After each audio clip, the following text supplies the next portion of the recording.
Hello friends, this video on Principles of Inheritance Part 18 is brought to you by examfear.com. No more fear from exam. Now based on this experiment on dihybrid cross, Mendel came up with another principle, that is the principle of independent assortment. So what is the meaning of independent assortment? That means here we consider two traits, right? So he saw that the two traits were actually segregating, their alleles were segregating during gamete formation independent of each other. So the two traits were not dependent on each other. So as per this principle, during gamete formation, segregation of alleles of one pair is independent of the segregation of alleles of the other pair in a dihybrid cross. So when we talk about a dihybrid cross, we consider two traits. So we generally have something like this. So this one pair represent one trait, again this pair represent another trait. So it means to say that this segregates during gamete formation, again this separates out during gamete formation. But then the way this separates out and the way this separates out, they do not depend on each other, and that is why it is called independent assortment. Now when they segregate, they form things like this. So R combines with Y, again R combines with small y. Then small r combines with I, while small r combines with small y as well. So that is the principle of independent assortment. So let us look at some example. The first example we look at it is the gamete formation in the parental generation. So what was the parental generation? So the parental generation was homozygous round and yellow seeds and homozygous wrinkled and green seeds, right? So this was wrinkled and green seeds. So this was round and yellow, and the other one was wrinkled and green, right? So let us see how the gamete formation occurred here. So what are the possible gametes? So this is one trait, this is another trait, correct? So this is trait 1. So this trait 1's alleles will segregate each other. So what are the possible alleles here? Only capital R. That is the only possible allele here. Again here also, since both the alleles are same, so the only allele that can come out of it is capital Y. Correct? So the gamete that can form from here is RY. So RY is the only gamete that can be formed.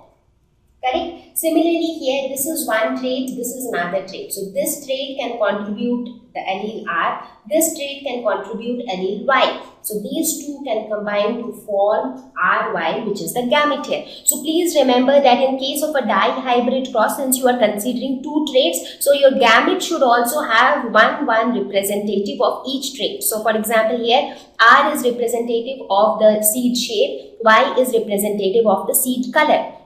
So both the traits need to be represented in the gamete. So let us look at another example, that is the gamete formation in the F1 generation. So what was obtained in the F1 generation in Mendel's experiment? The F1 generation was heterozygous round and yellow seeds.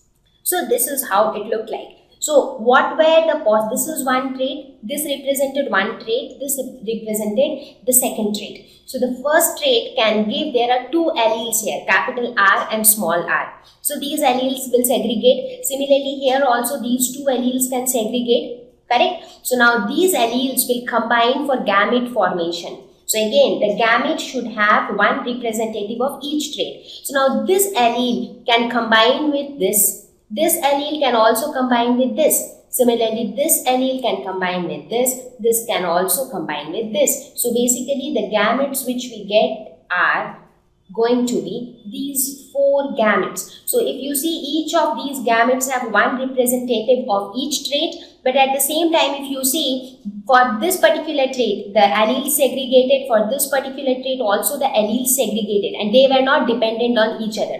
Now when do we say that they are dependent on each other? If there is a rule like capital R will only combine with capital Y. So in that case we cannot say that they are independently assorting, because right now they are all getting independently segregated and then all the possible combinations are being made. For example, R can combine with this, R can combine with this, small r can combine with this. So we are actually considering all possible combinations. That's because these gametes are independently assorting. So here if you see, each of these gametes has a possibility of 25% each. All of them have equal probability. So the probability formation of each of these gametes is 25%.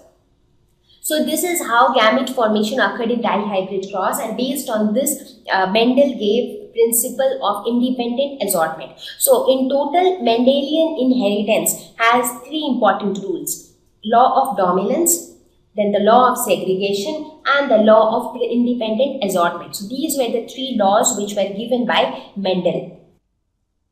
Thank you. Please visit www.examfear.com to watch more videos, attempt free online test, get free study material, find tutors and mentors. Thank you once again.